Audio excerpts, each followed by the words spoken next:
The name of the game with dividend investing is building a sufficiently diversified portfolio that pays out a high enough yield that can meet your living expenses indefinitely.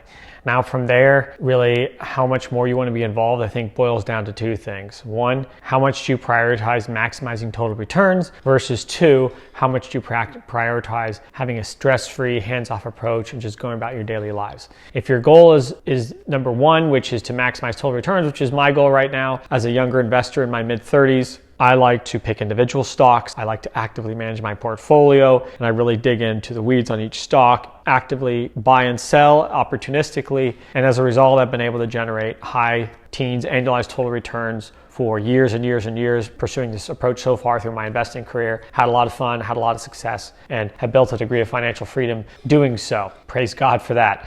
And that's what I do at my investment group, High Yield Investor. If you're curious to learn more about that and see my portfolio and my day-to-day trades, you can check me out with the link in the video description to High Yield Investor. However, if you want more of a hands-off approach where you want to spend more time on your job, you want to spend more time focused on enjoying your free time, because again, I'm a full-time investor and I provide research to others, so they don't have to be necessarily full-time investors to get similar results. But again, if you don't want to subscribe to research, you just don't like studying companies, that's just not your thing, and you just want to kick back, relax, and enjoy life, then you can take an approach where you just invest in a handful of strategically selected high yield funds that you can still have very good diversification, in fact, really good diversification, still get a high yield that should be relatively sustainable for the foreseeable future, and you can still get reasonable returns, and you can fund your living expenses indefinitely into the future while having free time to do what you want to do with your life. With that perspective taken, in this video, I'm going to talk about that second scenario where you want to have a diversified portfolio, but it's a hands-off, stress-free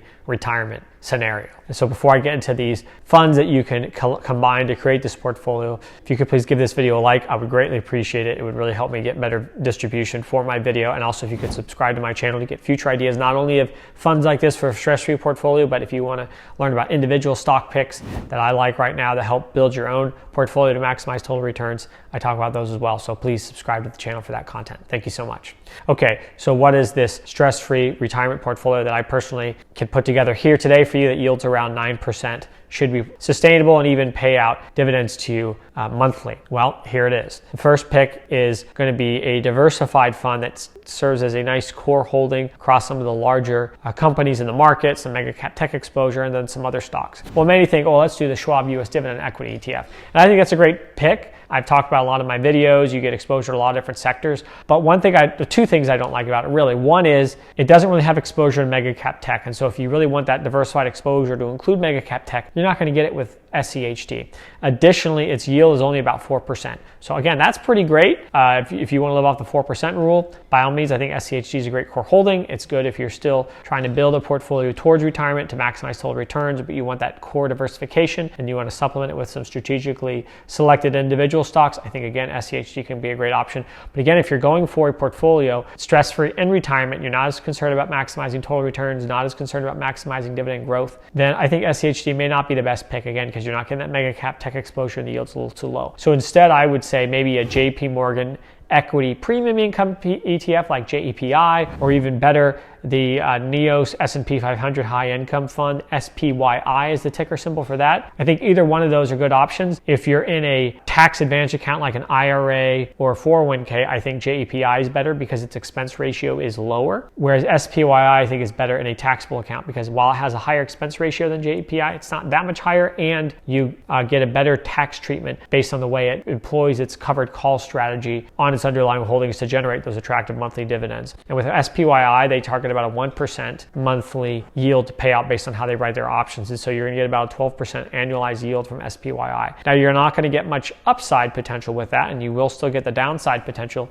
And so over the long term, there is that risk, especially if we go in an extended bear market or simply a really sharp bear market followed by a sharp rebound. You're going to get materially left behind SPYI, and you may even see some NAV erosion over time. Now, that hasn't really happened yet with SPYI, but it's fairly young fund. S&P 500 overall has done pretty well during its existence, but you could see that happen over time. So just be mindful of that. That's why I don't say only own the SPYI either. Otherwise, why not just own that with that kind of a yield? I'd say limit it to no more than 1/3 of your portfolio because of that risk involved. But that really nice yield, those strong underlying core holdings, I think still make it a good pick if you're wanting a hands-off approach while still generating a really high yield from your portfolio, say in this case targeting a 9% yield to live off of dividends over time. So what are the other components? Well, you want something that complements SPYI, right? So I would say pick some real asset businesses that are not as prevalent in the S&P 500's underlying index. So in this case, I'd say go with like utility infrastructure type companies as well as some real estate type companies, because they're much smaller components of the S&P 500 and you can still get really good yields from them, and they're pretty defensive and durable businesses. So for utility fund, one of my favorites is the Reeves Utility Income Fund. It's a CEF, that's ticker symbol UTG, has around a 7% yield.